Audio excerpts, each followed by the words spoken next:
नमस्कार दोस्तों, मैं सुभान शुक्ला स्वागत करता हूं आपका तक्षशिला ट्यूटोरियल के ऑनलाइन चैनल पर। दोस्तों, जैसा कि हम लोग लेसन पढ़ रहे हैं अल्कोहल, फिनॉल और ईथर, जिसके पिछले लेक्चर आपके कवर किए जा चुके हैं। सो दोस्तों, आज का हमारा लेक्चर है लेक्चर नंबर 8.7। दोस्तों, लेसन नंबर 8 चल रहा है, 8.6 तक हमने कवर कर दिया है।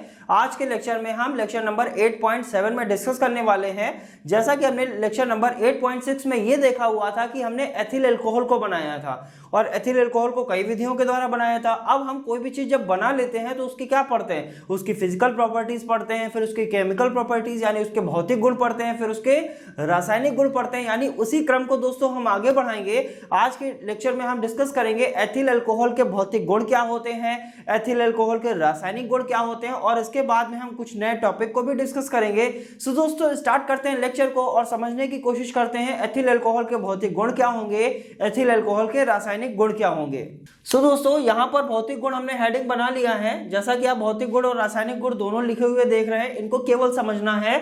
सिंपल सी बात है। पहला भौतिक गुण क्या होता है सर? रंगहीन होता है। एथिल अल्कोहल कैसा होता है? रंगहीन होता है। कोई भी अल्कोहल होगा, अल्कोहल की हमने प्रॉपर्टीज आपको करवाई हैं, वहां पर आपसे क्या बताया था सर? अल्कोहल क्या होते हैं? रंगहीन होते हैं। उसका स्वाद कैसा होता है? तीखा होता है। जल में क्या होते हैं? विलेय होते हैं। यही सारी प्रॉपर्टीज तो हमने बताई थी। तो सेम प्रॉपर्टीज है सर। अल्कोहल कैसा होता है? रंगहीन होता है। अल्कोहल कैसा होता है? ज्वलनशील होता है।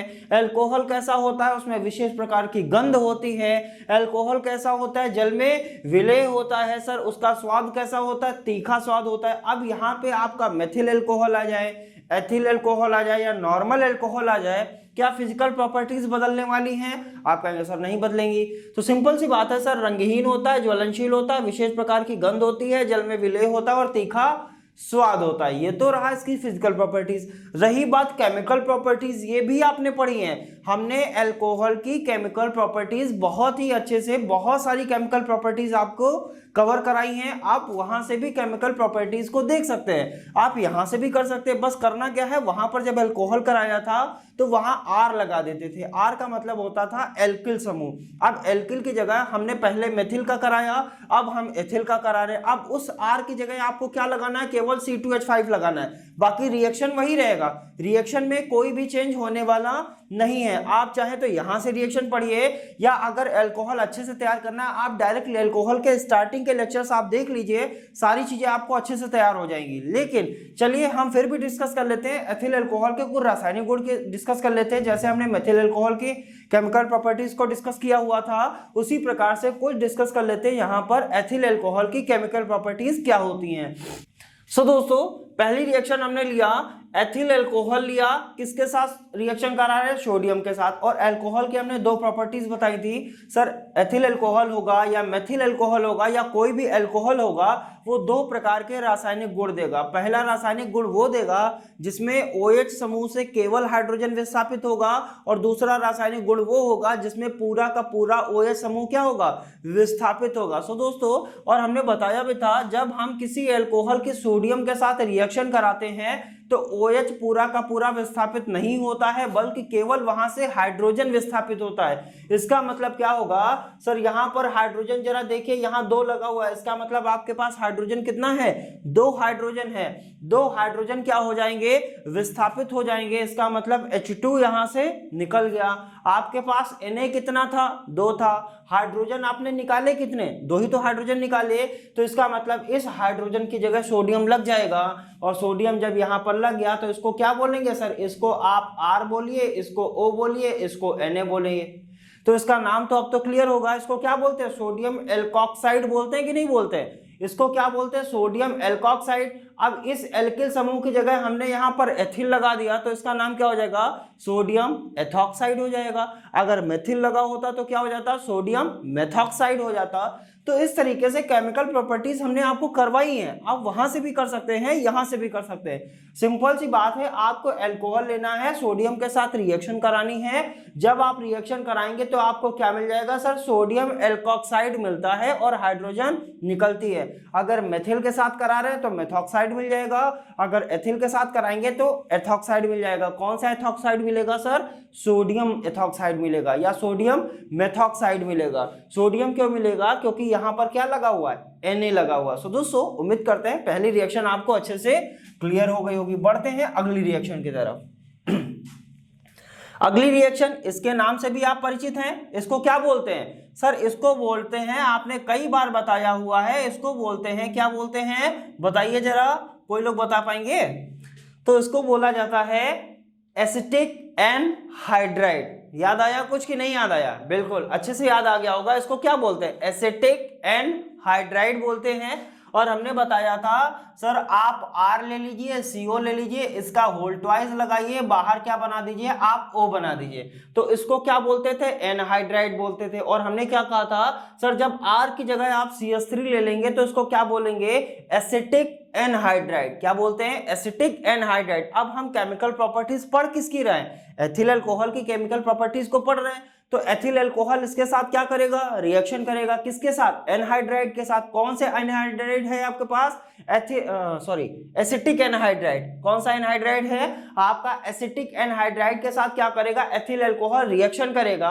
अब ये वाला एथिल अल्कोहल एसिटिक एनहाइड्राइड से जब रिएक्शन करेगा तो क्या देगा?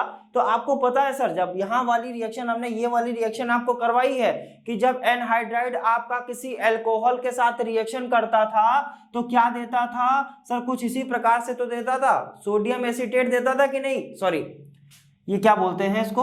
सो दोस्तों उम्मीद करते हैं पहली रिएक्शन आपको अच्छी तरीके से समझ में आ गई होगी। बढ़ते हैं दूसरी रिएक्शन की तरफ और जानने की कोशिश करते हैं आखिरकार दूसरी रिएक्शन का रासायनिक गुण जो है वो कैसे किया जाएगा। सो दोस्तों यहाँ पर लिखा हुआ है CH3CO का होल ट्वाइस इंटू O। इसका मतलब इसको क्या हम कुछ इस फॉर्मेशन में लिख सकते हैं कि नहीं? बिल्कुल। और इस फॉर्मेशन के आपको रिएक्शन करवाई हुई थी सर, इस फॉर्मेशन को लेते थे और अल्कोहल को लेते थे और हमको क्या दे देता था सर? हमको पता है, हमको देता था CH3COO R देता था, यहाँ क्या देता था? CH3COOH दे देता था। कुछ यही तो हमने डिस्कस किया हुआ था। यहाँ क्या दे देता था सर? CH3COOR देता था, वहां पर CH3COOH दे देता था। अब सिंपल सी बात है, करना क्या है यहाँ पर? इसको लेना है हमको और इसको लेने के लिए हमने यहाँ पर कुछ इस तरीके से लिख लिया है RCO का होल ट्वाइस इंटू O। इसको क्या बोलते हैं? इसको बोला जाता था एनहाइड्राइड। और हमने कहा था जब आप एल्किल ग्रुप की जगह आप CH3 लगा देंगे तो आपको क्या मिल जाएगा? Acetic anhydride. क्या मिल जाएगा? एसिटिक एनहाइड्राइड मिल जाएगा। तो इसका नाम क्या हो गया? Acetic anhydride. अल्कोहल से रिएक्शन करेगा, आपको क्या दे रहा है सर? C2H5 के साथ CH3COO लगा हुआ है। इसका मतलब ये आपको दे रहा है एथिल एसीटेट। क्या दे रहा है सर? ये हो गया एथिल, ये हो गया CH3COO को क्या बोलते हैं? एसीटेट बोलते हैं। तो आपको क्या दिया सर? एथिल एसीटेट दिया। और यहां से आपको क्या मिल गया? कार्बोक्सिलिक एसिड मिल गया। यानी इसको क्या बोलेंगे सर? इसको बोलते हैं कार्बोक्सिलिक एसिड। ठीक है, क्या बोलते हैं? Carboxylic acid. और यहां से आपको क्या मिल गया? कार्बोक्सिलिक एसिड मिल गया। सिंपल सी रिएक्शन है। आप इस तरीके से रिएक्शंस को बहुत ही अच्छी तरीके से कर भी सकते हैं। आप इनकी प्रैक्टिस करेंगे। अल्कोहल में जब हमने रिएक्शंस कराई हुई थी तो वहां पर डिटेल में आपसे डिस्कस किया हुआ था। नेक्स्ट आगे बढ़ते हैं, इसको भी हटा देते हैं। नेक्स्ट रिएक्शन फिर से क्या है सर? एथिल अल्कोहल की केमिकल प्रॉपर्टीज पढ़ रहे हैं तो हमको एथिल अल्कोहल लेना था, हमने एथिल अल्कोहल ले लिया, नो प्रॉब्लम। नेक्स्ट इसकी रिएक्शन किससे करा रहे हैं? CH3MgI। इसको क्या बोलते हैं? ग्रिग्नार्ड रिएजेंट यानी RMgF।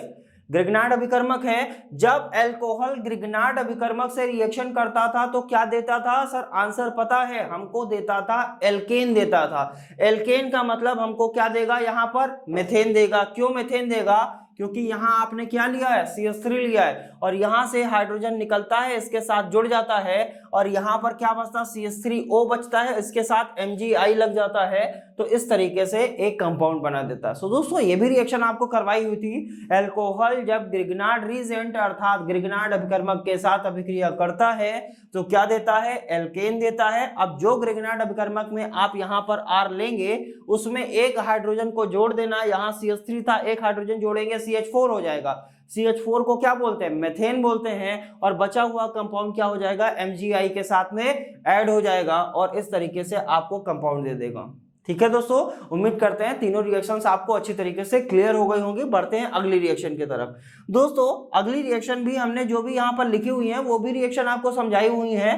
यहाँ पर हमने लिखा एथिल अल्कोहल और रिएक्शन किसके साथ कराना है, PCl3, और PCl3 के साथ आपको रिएक्शन करवाई हुई थी। वहां पर हमने क्या बोला था सर, इसको मान लेते थे P, इसको मान लेते थे X3 और इसको क्या करते थे 3 टाइम्स ऑफ ROH लेते थे कि नहीं लेते थे। और यहाँ पर क्या करते थे सर, हम ये कहते थे हमको 3 टाइम्स ऑफ RX मिल जाएगा प्लस H3PO4 मिल जाएगा। यही आपसे डिस्कस किया हुआ था। 3 times of ROH it means यहाँ पर आपको एल्कोहल लेना है। PX3 का मतलब फास्फोरस ट्राई हैलाइड, X को क्या बोलते हैं हैलाइड। यहाँ पर आपने कौन सा हैलाइड लिया, क्लोराइड लिया हुआ, तो उसको क्या बोलेंगे फास्फोरस ट्राई क्लोराइड। किसके साथ रिएक्शन करेगा सर, एथिल अल्कोहल के साथ। कितने टाइम्स एथिल अल्कोहल है, 3 टाइम्स एथिल अल्कोहल है, तो आपको क्या मिलेगा एल्किल हैलाइड मिलता है। एल्किल मतलब जो आपने R लिया होगा वो तो R रहेगा और उसके साथ में हैलाइड क्या हो जाएगा, ऐड हो जाएगा। हैलाइड आपने कितने लिए थे, 3 लिए थे। जरा देखिए यहाँ पर Cl ऐड किया, 1 की 3 से मल्टीप्लाई करेंगे 3 ही तो आएगा। 3 टाइम्स ऑफ C2H5 है, 3 टाइम्स ऑफ X हो गया, it means 3 times of Cl हो गया। और आपको क्या बचा सर, यहाँ पर लास्ट में मिला ऑर्थोफॉस्फोरिक एसिड प्राप्त हुआ क्या सर, यहां से क्या होगा पूरा का पूरा OH निकलेगा। यहां से पूरा का पूरा OH निकलेगा, इसका मतलब है सर यहाँ पर 3 O हैं और 3 H हैं। तो जरा देखिए सर 3 H हैं और O कितने हैं, यहाँ पर H3PO4 लिखा हुआ है, यहाँ पर O लिखा है 4 कैसे आ गया सर, एक O यहां से भी तो आएगा। ठीक है, एक सेकेंड, H3PO4 नहीं होगा, H3PO3 होगा। यहां पर क्या होगा सर, H3PO3 होगा, H3PO4 नहीं होगा, गलती से लिख गया था। तो इसको क्या बोलते हैं orthophosphoric acid. H3PO3 it means orthophosphoric acid. तो यहां से 3 ऑक्सीजन है, 3 हाइड्रोजन है, यहां से देखिए जरा 3 हाइड्रोजन है, 3 ऑक्सीजन है, और यहां से क्या निकला, एक फास्फोरस निकला, एक फास्फोरस इसके साथ में ऐड हो गया, तो इसको क्या बोलेंगे ऑर्थोफॉस्फोरिक एसिड। नेक्स्ट यहाँ पर C2H5Cl हो जाएगा, यानी आपको क्या दे रहा है, एथिल क्लोराइड दे रहा है। क्या दे रहा है, एथिल क्लोराइड। एल्किल हैलाइड मिलेगा, इट मींस क्या होगा, एथिल क्लोराइड। नेक्स्ट रिएक्शन क्या है सर, नेक्स्ट रिएक्शन है, पहले हमने PCl3 के साथ रिएक्शन कराया, अब हम रिएक्शन कराने वाले हैं PCl5 के साथ। इसका मतलब क्या होगा सर, फास्फोरस पेंटाक्लोराइड। क्या बोलेंगे इसको, फास्फोरस पेंटाक्लोराइड। पेंटा क्यों बोला, क्योंकि यहाँ पर क्लोराइड कितना लगा हुआ है, 5 क्लोराइड लगा हुआ है, तो इसीलिए इसका नाम क्या होगा सर, फास्फोरस पेंटाक्लोराइड। जब कोई फास्फोरस पेंटाक्लोराइड अल्कोहल के साथ रिएक्शन करता है तो आपको क्या देता है सर, यहां से भी आपको क्लियर है सर, एल्किल हैलाइड देगा, POCl3 देगा प्लस 1 टाइम्स ऑफ HCl देगा। ये भी रिएक्शन हमने आपको कराई है, यहां से आपको RCl मिलेगा, यहाँ POCl3 मिल जाएगा प्लस HCl मिल जाएगा। RCl एल्किल क्लोराइड हो गया, POCl3 को बोलते हैं फास्फोरिल क्लोराइड। क्या बोला जाता है, फास्फोरिल क्लोराइड, और हाइड्रोक्लोरिक एसिड मिल जाता है। तो इस तरीके से हमने ये देखा कि PCl3 के साथ रिएक्शन करके क्या देगा और PCl5 के साथ रिएक्शन करके अल्कोहल हमारा क्या देता है। नेक्स्ट रिएक्शन दोस्तों ये रिएक्शन आपके लिए क्या है, इंपॉर्टेंट है, यानी वेरी इंपॉर्टेंट इसको कर देते हैं। नाम है हेलोफॉर्म अभिक्रिया, कई बार आती है हेलोफॉर्म रिएक्शन क्या होती है, तो उसको भी देख लेते हैं। सर यहाँ पर क्या, ये एथिल है, ये अल्कोहल है। हेलोफॉर्म की बात करें, इसका मतलब क्या होगा, यहाँ पर हेलोजन से रिएक्शन होगा। हेलोजन से रिएक्शन हो रहा है, कौन सा हेलोजन लिया, आयोडीन लिया, कितने टाइम्स, 4 टाइम्स, और 6 टाइम्स ऑफ NaOH यानी कास्टिक सोडा लेना है आपको, यानी सोडियम हाइड्रोक्साइड लेना है। 6 टाइम्स ऑफ सोडियम हाइड्रोक्साइड लेंगे, एथिल अल्कोहल आयोडीन और सोडियम हाइड्रोक्साइड के साथ रिएक्शन करके क्या देता है sir, ethyl iodide methyl iodide देगा। CH3 लगा हुआ है तो एथिल नहीं बोलेंगे, इसको क्या बोलेंगे, मेथिल आयोडाइड देगा, और सोडियम आयोडाइड देगा, और इसको क्या बोलते हैं, COO सोडियम फॉर्मेट बोलेंगे। इसको क्या बोलते हैं, HCOONA। इसको हमने करवाया भी था, तो वहां पर क्या बताया था सर, इसको क्या बोलते हैं, HCOO को बोलेंगे सर, ये सोडियम हो गया, ये क्या हो गया, फॉर्मिक एसिड हो गया, इसीलिए इसको क्या बोलते हैं, सोडियम फॉर्मेट बोलते हैं। नेक्स्ट यहाँ पर क्या मिल जाएगा, 5 टाइम्स ऑफ H2O मिल जाएगा। हेलोफॉर्म रिएक्शन क्या होती है, अल्कोहल आयोडीन और कास्टिक सोडा के साथ रिएक्शन करेगा, मेथिल आयोडाइड देगा, सोडियम आयोडाइड देगा, सोडियम फॉर्मेट देगा और जल देगा। सो दोस्तों उम्मीद करते हैं आपको एथिल अल्कोहल के भौतिक गुण और एथिल अल्कोहल के रासायनिक गुण अच्छी तरीके से क्लियर हो गए होंगे। आप इनकी प्रैक्टिस करिएगा। जो भी रिएक्शंस हमने यहाँ पर डिस्कस की हुई हैं इनके सबके डिटेल नोट आपको मिल जाएंगे। और वो नोट आपको कहाँ मिलते हैं, जैसा सभी को पता रहता है सर, वो नोट्स आपको मिलते हैं डिस्क्रिप्शन बॉक्स में, नीचे लिंक दिया जाता है, लिंक पर जाते हैं, क्लिक करते हैं, पीडीएफ को डाउनलोड करते हैं और नोट से पढ़ाई जरूर करते हैं। ये आप डायलॉग हर वीडियो में मेरा सुनते होंगे। सो दोस्तों बढ़ते हैं नेक्स्ट टॉपिक की तरफ। जैसा हमने एथिल अल्कोहल को कंप्लीट किया है, अब हमारा नेक्स्ट टॉपिक क्या होगा इसके बारे में हम देखते हैं। सो दोस्तों डिस्कस करते हैं हमारे अगले टॉपिक क्या है। जैसा कि हमने एथिल अल्कोहल के बारे में अच्छे से पढ़ लिया है, एथिल अल्कोहल के भौतिक गुण क्या होते हैं, उसके रासायनिक गुण क्या होते हैं। अब पढ़ते हैं परिशोधित अल्कोहल क्या होता है और पावर अल्कोहल क्या होता है। ये भी कई बार क्वेश्चन बन सकते हैं सर, परिशोधित अल्कोहल क्या होते हैं या पावर अल्कोहल क्या होते हैं या परिशोधित स्पिरिट क्या होती है, इनके सब के बारे में हम जानते हैं। सो दोस्तों सबसे पहले हेडिंग लिया हुआ है परिशोधित अल्कोहल या परिशुद्ध अल्कोहल, इसको परिशुद्ध अल्कोहल भी कहते हैं। और यहाँ पर हेडिंग लिया है पावर अल्कोहल, यानी पावर अल्कोहल क्या होता है इसको भी जानेंगे। सबसे पहले जानने की कोशिश करते हैं परिशोधित अल्कोहल या परिशुद्ध अल्कोहल क्या होता है। सो दोस्तों लिखा हुआ है 100% एथिल अल्कोहल परिशुद्ध अल्कोहल कहलाता है। तो परिशुद्ध का मतलब क्या होगा, कोई भी चीज शुद्ध कब होती है, जब आप यही कहेंगे सर ये 100% है, तभी तो आप बता पाएंगे सर ये पूरी तरीके से शुद्ध है। तो इसी तरीके से जो अल्कोहल होता है हम ये कैसे जानेंगे कि ये जो अल्कोहल है वो शुद्ध है, तो हम क्या कहेंगे सर ये 100% अगर एथिल अल्कोहल है, क्या है, अगर 100% एथिल अल्कोहल है तो हम कहेंगे सर ये परिशुद्ध अल्कोहल है। इसका मतलब 100% एथिल अल्कोहल परिशुद्ध अल्कोहल कहलाता है। अब बात करते हैं सर ये बनाया कैसे जाता है। कोई भी चीज 100% अपने आप में तो होती नहीं है, बल्कि क्या करना पड़ता है, उसको बनाना पड़ता है। अब उसको शुद्ध करने के लिए उसका शुद्धिकरण करेंगे, और शुद्धिकरण कैसे किया जाएगा इसके बारे में भी यहाँ पर डिस्कस किया गया। तो दोस्तों लिखा हुआ है परिशोधित स्पिरिट को कैल्शियम ऑक्साइड, यानी पहले कैल्शियम ऑक्साइड पर फिर कैल्शियम पर आश्रित कराने पर परिशुद्ध अल्कोहल प्राप्त होता है। इसका मतलब जो अल्कोहल हमको मिला है वो 100% शुद्ध नहीं होता है, बल्कि इसको हमको शुद्ध करना पड़ता है। तो हम क्या करते हैं सर, जो परिशोधित स्पिरिट होती है उसको पहले कैल्शियम ऑक्साइड पर क्या कराते हैं, आश्रित कराते हैं, फिर हम किस पे कराते हैं, कैल्शियम पर आश्रित कराते हैं। जब कैल्शियम ऑक्साइड और कैल्शियम पर आश्रित कराएंगे तो हमको परिशुद्ध अल्कोहल प्राप्त हो जाएगा, अर्थात हमें 100% एथिल अल्कोहल प्राप्त हो जाएगा। सो दोस्तों इतना तो समझ में आ गया होगा, लेकिन यहाँ पर एक पॉइंट ऐसा है जिसके बारे में आप कंफ्यूज होंगे। सो वो पॉइंट क्या है, लिखा हुआ है परिशोधित स्पिरिट। सर इसका मतलब तो आपने बताया ही नहीं, ठीक है। यहां तक तो हमको समझ में आ गया सर 100% एथिल अल्कोहल होगा वो परिशुद्ध अल्कोहल या परिशोधित अल्कोहल कहलाएगा, यहां तक समझ में आ गया। अब हमको ये भी समझ में आ गया कि 100% बनाया कैसे जाएगा। तो हमको क्या पता चला सर, जो 100% एथिल अल्कोहल अगर आपको बनाना है तो आप पहले कैल्शियम ऑक्साइड पर उसको आश्रित करिए, फिर उसको अगर कैल्शियम पर आश्रित कराएंगे तो हमको 100% शुद्ध एथिल अल्कोहल या परिशुद्ध एथिल अल्कोहल प्राप्त हो जाएगा। लेकिन सर यह परिशोधित स्पिरिट नाम हमको को समझ ही नहीं आया।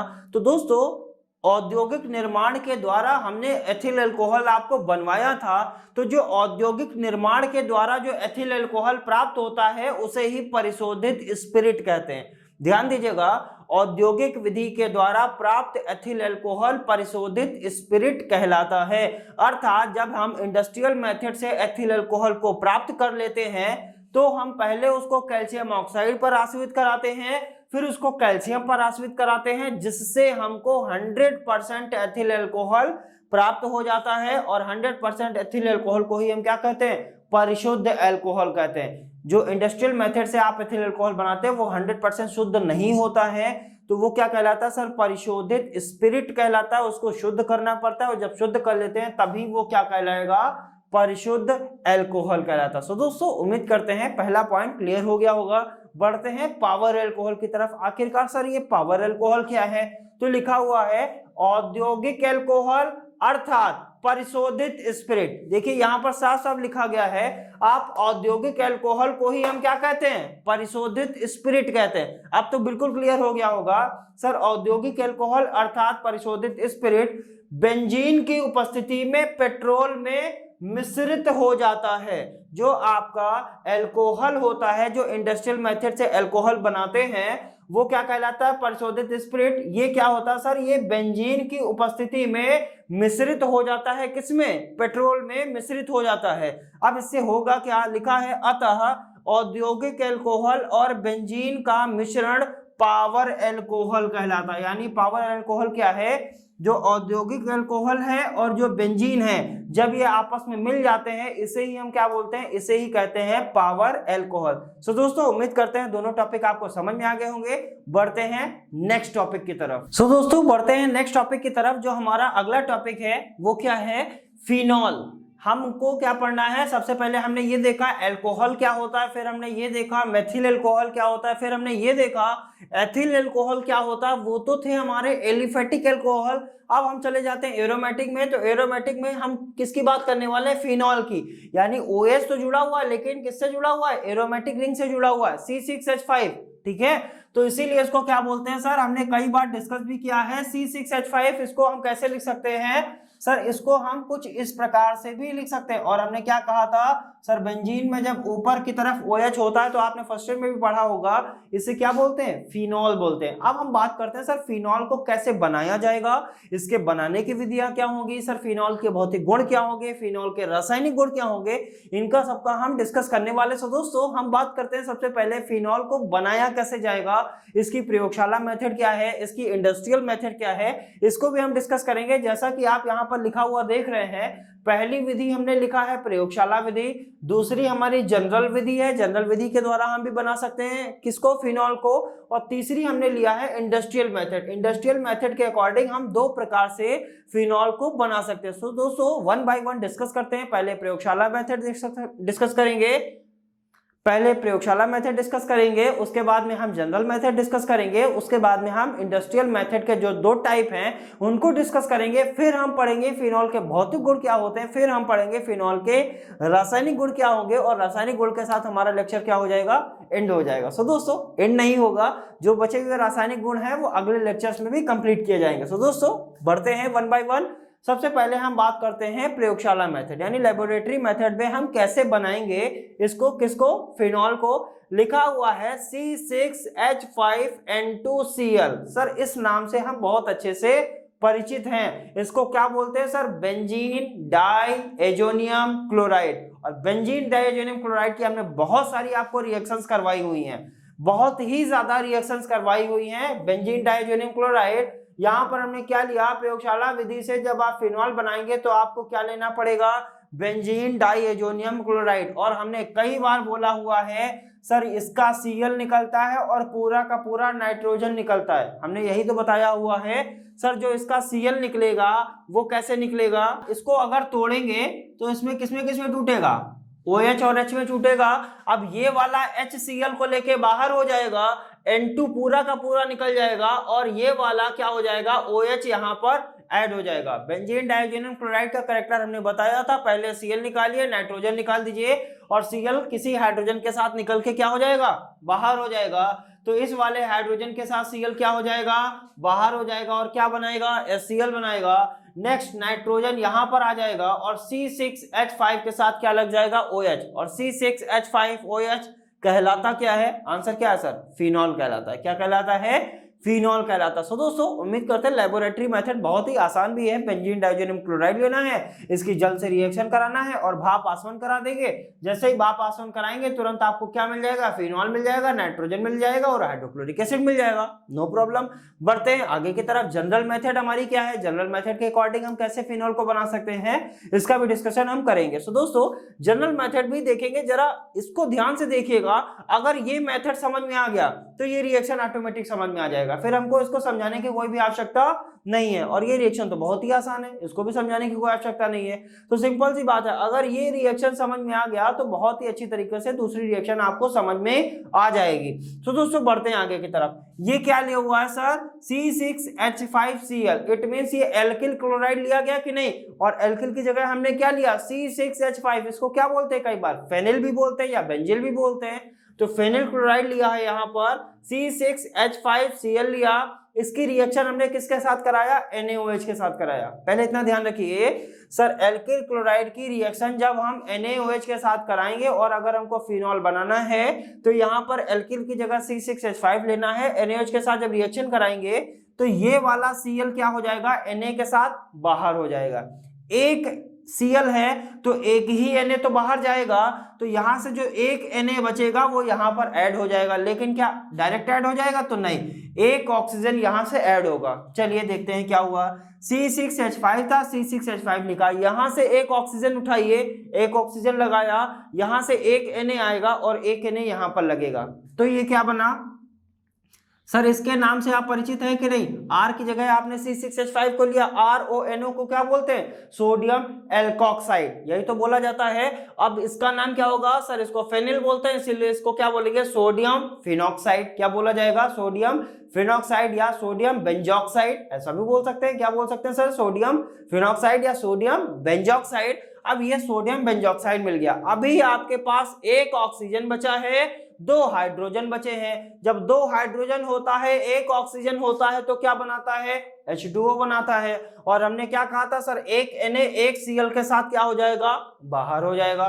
कोई दिक्कत है नहीं ना, तो सिंपल सा हुआ क्या, यहां से आपके पास देखिए जरा, दो ऑक्सीजन है, एक ही ऑक्सीजन तो लगाया, मतलब एक ऑक्सीजन बचा, और हाइड्रोजन आपके पास अभी कितने हैं, दो हाइड्रोजन है, एक ऑक्सीजन दो हाइड्रोजन मिलके क्या बनाएगा, वाटर बनाएगा, और यहां से एक NaCl के साथ मिलके क्या बनाएगा, NaCl बनाएगा, और यहां से C6H5 के साथ O और Na जुड़ जाएगा, तो इसको क्या बोलेंगे, सोडियम बेंजॉक्साइड या सोडियम फेनॉक्साइड। क्यों बोलेंगे, क्योंकि हम जानते हैं RONA को बोला जाता है सोडियम एल्कोक्साइड बोला जाता है। तो दोस्तों उम्मीद करते हैं ये स्टेप तो समझ में आ गया होगा। सर यहां से तो अभी हमको फिनॉल प्राप्त ही नहीं हुआ, तो फिनॉल सिंगल स्टेप में नहीं प्राप्त होगा, बल्कि सेकंड स्टेप में हमको यहां से फिनॉल प्राप्त होगा।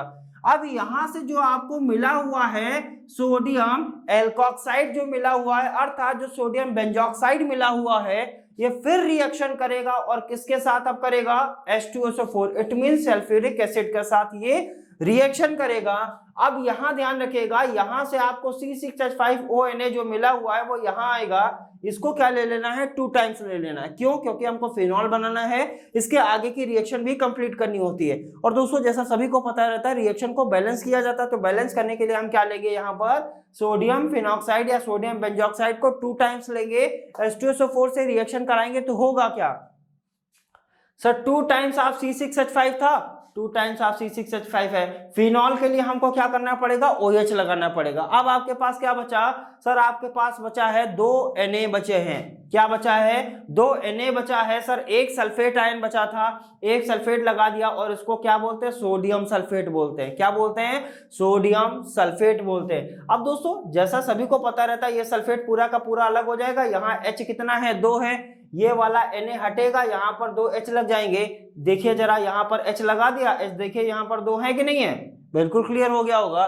तो वहां से जो आपको सोडियम एल्कोक्साइड मिला है, वो सोडियम एल्कोक्साइड फिर से रिएक्शन करेगा H2SO4 के साथ। जैसे ही H2SO4 के साथ रिएक्शन करेगा सर, रिएक्शन बैलेंस करने के लिए हमको यहाँ पर सोडियम फिनॉक्साइड या सोडियम बेंजॉक्साइड 2 बार लेना पड़ता है, तो इसीलिए हमने यहाँ पर 2 बार ले लिया, और इसकी सल्फ्यूरिक एसिड के साथ जब रिएक्शन कराया तो हमको क्या मिल गया, फिनॉल मिल गया, और हमको क्या प्राप्त हो गया, सोडियम सल्फेट प्राप्त हो गया। जैसा कि हमने बताया आपसे सर, ये अगर रिएक्शन समझ में आ गया तो ये रिएक्शन ऑटोमेटिक समझ में आ जाएगा। देखिए जरा क्या हुआ, यहाँ पर बस यहाँ पर आपने क्या लिया था, एल्किल हैलाइड लिया था, इसका मतलब यहाँ पर बेंजील क्लोराइड लिया था। क्यों लिया था, क्योंकि आपका फिनॉल बनाना था। लेकिन यहाँ पर आप क्या लेंगे सर, लेंगे सोडियम बेंजीन सल्फोनेट। क्या लेने वाले हैं आप, सोडियम बेंजीन सल्फोनेट। सिर्फ यहीं पर चेंज होगा, बाकी कुछ भी चेंज नहीं है। देखिए यहाँ पर 2 टाइम्स ऑफ NaOH से रिएक्शन कराया था, यहाँ पर भी 2 टाइम्स ऑफ NaOH से रिएक्शन कराया है, यहाँ पर भी H2SO4 से रिएक्शन कराया था, यहाँ पर भी H2SO4 से रिएक्शन कराया है। और यहाँ पर जब रिएक्शन कराते थे, जो यहाँ पर बनता था उसी के साथ हम यहाँ पर रिएक्शन कराते थे कि नहीं कराते थे, सेम चीजें हैं, कुछ भी चेंज नहीं है। सिर्फ चेंज क्या होने वाला सर, चेंज होगा यहाँ पर। यहाँ आपको क्या लेना है, sodium benzene sulphonate, formula C6H5SO3Na sodium है, ये सल्फेट आयन होता है इसीलिए सल्फोनेट बोलेंगे। सल्फेट आयन का मतलब SO4 होता है, SO3 हो जाता है तो इसको क्या बोलते हैं, सल्फोनेट बोलते हैं। ये हो गया सोडियम, ये हो गया सल्फोनेट, और किसके साथ लगा हुआ है, बेंजीन के साथ, इसीलिए इसको क्या बोलते हैं, सोडियम बेंजीन सल्फोनेट बोलते हैं। अब sodium benzene sulphonate 2 times of NaOH के साथ रिएक्शन करेगा, क्या बनाएगा सर, आपको पता है जब NaOH के साथ रिएक्शन होती है तो RONA बनता है, तो यहां पर भी क्या बनाया, RONA ही तो बनाया, सोडियम बेंजोक्साइड। ये क्या हो गया आपका R हो गया, ये O हो गया, ये Na हो गया।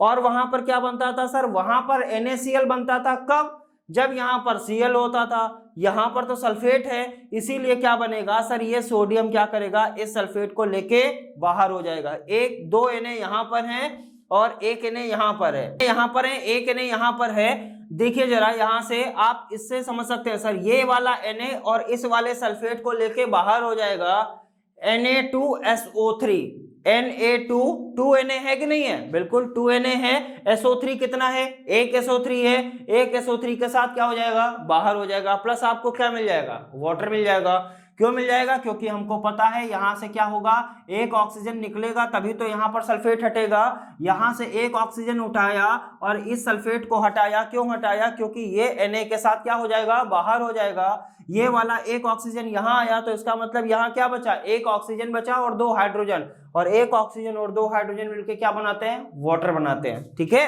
तो सिंपल सी बात है सर, सोडियम बेंजीन सल्फोनेट लेना है, यहाँ पर सोडियम एल्कोक्साइड बनाना है, सोडियम सल्फेट बनाएगा और H2O बनाएगा। अब यहां से क्या होगा, जो सोडियम आपका क्या होता है, सोडियम बेंजोक्साइड बोलिए या सोडियम फेनॉक्साइड बोलिए या एल्केल सोडियम एल्कोक्साइड बोलेंगे। सोडियम एल्कोक्साइड ये फिर से रिएक्शन करेगा किसके साथ में, H2SO4 अर्थात सल्फ्यूरिक एसिड के साथ जब ये रिएक्शन करेगा तो आपको क्या देगा सर, ये फिनॉल देगा और यहाँ पर सोडियम सल्फेट। यानी ये नीचे वाली रिएक्शन तो सेम होने वाली है, लेकिन ऊपर वाली में यहाँ पर NaCl बनना था, यहाँ पर ये बनेगा, बस इतना सा चेंज है, बाकी कोई भी चेंज नहीं है। और चेंज यहाँ पर है और यहाँ पर है। सो दोस्तों हमने बताया था आपको कि अगर एक रिएक्शन समझ में आ गया तो दूसरा रिएक्शन ऑटोमेटिक समझ में आ जाएगा। ये इंडस्ट्रियल मेथड का 1 पार्ट था। सेकेंड पार्ट में हम कैसे प्राप्त करेंगे सर, आप यहाँ पर ले लीजिए C6H5CH3 को क्या बोलते हैं, टॉलुइन बोलते हैं। चलिए यहाँ पर लिख देते हैं इसको, तो यहाँ पर हमने क्या लिख दिया, C6H5CH3,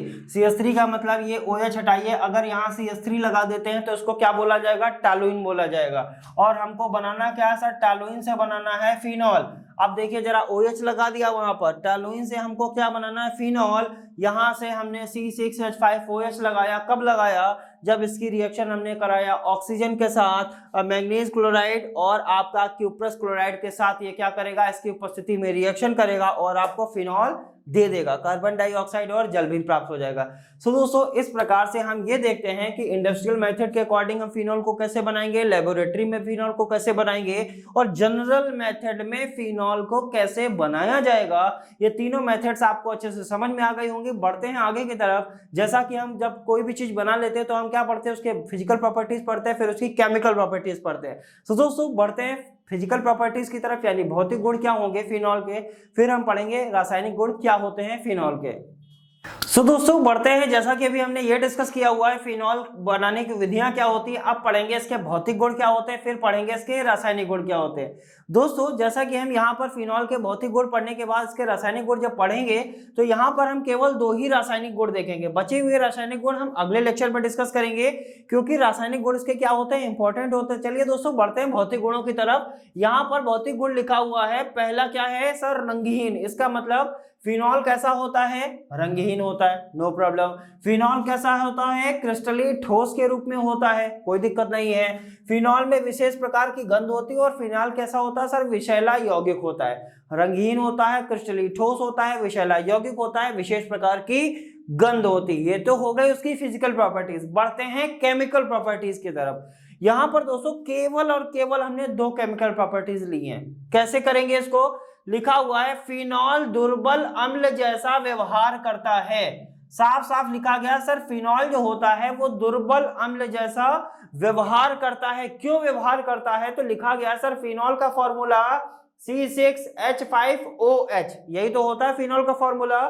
प्लस अगर इसकी रिएक्शन हो जाए H2O के साथ तो ये क्या बनाएगा, सर H3O+ बनाएगा और C6H5O-, इसको बोलते हैं फिनॉक्साइड आयन और इसको बोलते हैं हाइड्रोनियम आयन। कौन सा आयन बोलते हैं इसको? हाइड्रोनियम आयन बोलते हैं। अब दोस्तों बात करते हैं सर ये बना कैसे, इसको हमको समझना है। जब हम किसी के ऊपर प्लस बनाते हैं, सपोज करिए जरा, यहां पर हाइड्रोजन के पास कितना इलेक्ट्रॉन होता है? सभी को पता है सर, हाइड्रोजन के पास हमेशा एक इलेक्ट्रॉन होता है। अगर हम कहें सर हाइड्रोजन ने अपना एक इलेक्ट्रॉन किसी को दे दिया, हाइड्रोजन के पास जितना इलेक्ट्रॉन था उसने अपना इलेक्ट्रॉन किसी को दे दिया, तो हाइड्रोजन के ऊपर क्या आ जाएगा? प्लस का आयन आ जाएगा। क्यों आ जाएगा? क्योंकि इलेक्ट्रॉन क्या होते हैं? ऋणावेशित, और इलेक्ट्रॉन जहां से निकलता है और जितने इलेक्ट्रॉन निकलते हैं उस पर उतना क्या बना देते हैं? प्लस बना देते हैं, यानी प्लस आयन। अब जिसने हाइड्रोजन का इलेक्ट्रॉन लिया होगा उस पर कौन सा आयन बन जाएगा? माइनस का आयन।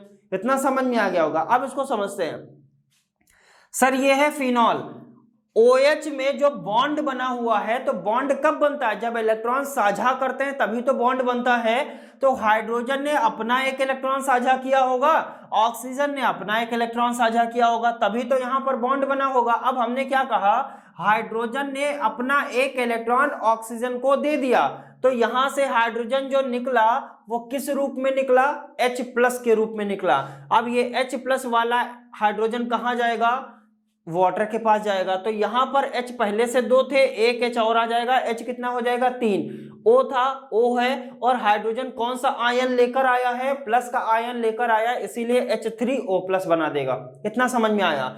अब हमने कहा सर ये वाला इलेक्ट्रॉन हाइड्रोजन ने ऑक्सीजन को दिया, और कितना इलेक्ट्रॉन दिया? एक ही इलेक्ट्रॉन तो दिया। तो जब एक इलेक्ट्रॉन दिया तो उस पर कितना माइनस आ गया? एक माइनस आ गया, और इसी आयन को क्या बोलते हैं? फिनॉक्साइड आयन, और इसे क्या बोलते हैं? Hydronium ion. तो दोस्तों उम्मीद करते हैं ये समझ में आया होगा कि फिनॉल दुर्बल अम्ल जैसा व्यवहार क्यों करता है, क्योंकि फिनॉल में क्या बन जाता है? फिनॉक्साइड आयन बन जाता है। कब बन जाता है? जब वो वाटर से रिएक्शन करता है, इसीलिए वो दुर्बल अम्ल जैसा व्यवहार करता है। अब हमने क्या बोला सर? फिनॉल में फिनॉक्साइड आयन बनता है। चलिए नेक्स्ट पॉइंट क्या कह रहा है? फिनॉल अल्कोहल से अधिक अम्लीय होता है। फिनॉल जो होता है वो अल्कोहल से भी ज्यादा क्या होता है? अम्लीय होता है। इसका मतलब अल्कोहल आपका अम्लीय नहीं होता है, बल्कि फिनॉल अम्लीय होता है। क्वेश्चन बन सकता है सर निम्न में कौन ज्यादा अम्लीय होता है? या अल्कोहल फिनॉल से कम अम्लीय होता है, या फिनॉल अल्कोहल से ज्यादा अम्लीय होता है? क्यों? इस तरीके से क्वेश्चंस बन सकते हैं। तो लिखा हुआ है फिनॉल अल्कोहल से अधिक अम्लीय होता है क्योंकि फिनॉल का संयुग्मी क्षारक, सर ये संयुग्मी क्षारक क्या है? तो फिनॉक्साइड आयन अनुनाद द्वारा क्या हो जाता है? स्थायी हो जाता है। अब ये जो संयुग्मी क्षारक होता है इसे ही हम क्या कहते हैं? फिनॉक्साइड आयन कहते हैं। और फिनॉक्साइड आयन पाया किस में जाता है? फिनॉल में पाया जाता है। अभी हमने समझा, ठीक है? इतना अच्छा समझ में आ गया हमको सर। फिनॉल जो होता है वो ज्यादा अम्लीय होता है, बल्कि अल्कोहल जो होता है वो कम अम्लीय होता है। फिनॉल ज्यादा अम्लीय क्यों होता है? अल्कोहल से। वैसे तो फिनॉल दुर्बल अम्ल जैसा व्यवहार करता है, लेकिन अल्कोहल से ज्यादा अम्लीय होता है। जब अगर अल्कोहल से ज्यादा अम्लीय है तो क्यों अम्लीय है? क्योंकि ये इसके अंदर क्या पाया जाता है? Phenoxide ion. और ये क्या करते हैं सर? ये अनुनाद के द्वारा क्या हो जाता है? स्थायी। अब ये अनुनाद के बारे में आपने पढ़ा होगा, इसको बोलते हैं रेजोनेंस। रेजोनेंस के द्वारा क्या हो जाता है? स्थायी। स्थायी का मतलब हर एलिमेंट ये सोचता है हमारे बाह्य कोश में कितना इलेक्ट्रॉन हो जाए?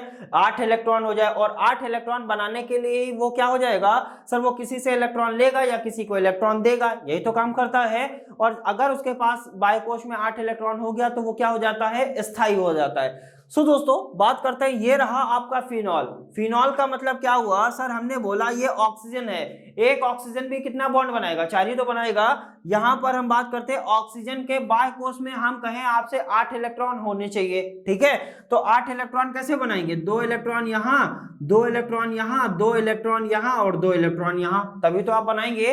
तो इन 2 इलेक्ट्रॉनों को दिखाएंगे तब भी आप कहेंगे सर ये ऑक्सीजन एक बॉन्ड यहां बनाएगा, ऑक्सीजन एक बॉन्ड यहां बनाएगा, एक यहां बनाएगा और एक बॉन्ड यहां बनाएगा। कुछ ऐसे तो समझ सकते हैं।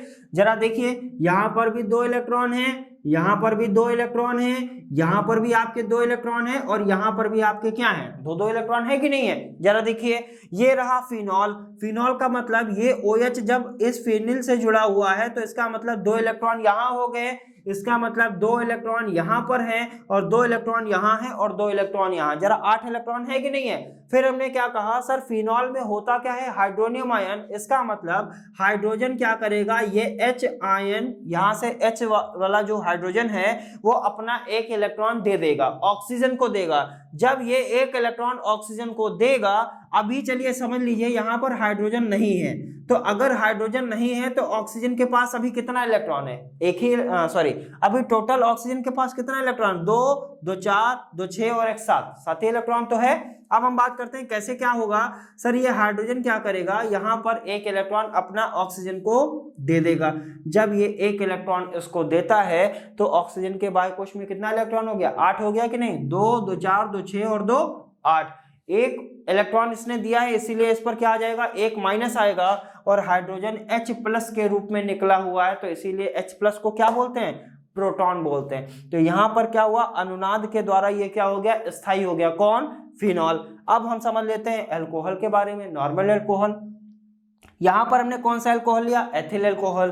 तो जरा देखिए यहां पर, ये देखिए, ठीक है, ये वाला हाइड्रोजन क्या करेगा, एक इलेक्ट्रॉन इसको देगा तो H+ के रूप में अलग हो जाएगा, और यहां जब ऑक्सीजन के पास एक इलेक्ट्रॉन आ जाएगा तो हम क्या बना देंगे, इस पर एक माइनस बना देंगे। इस तरीके से हम ये समझते हैं कि फिनॉल क्या होता है, दुर्बल अम्ल जैसा व्यवहार करता है, और फिनॉल क्या होता है सर, फिनॉल में फिनॉक्साइड आयन होता है, इसीलिए अल्कोहल से ज्यादा अम्लीय होता है। दोस्तों उम्मीद करते हैं आज का लेक्चर अच्छे से समझ में आया होगा, इस पर आप प्रैक्टिस करिएगा, इसकी आप पढ़ाई करिएगा। मिलेंगे नेक्स्ट लेक्चर में फिनॉल के अन्य रासायनिक गुणों के साथ, तब तक के लिए बहुत बहुत धन्यवाद।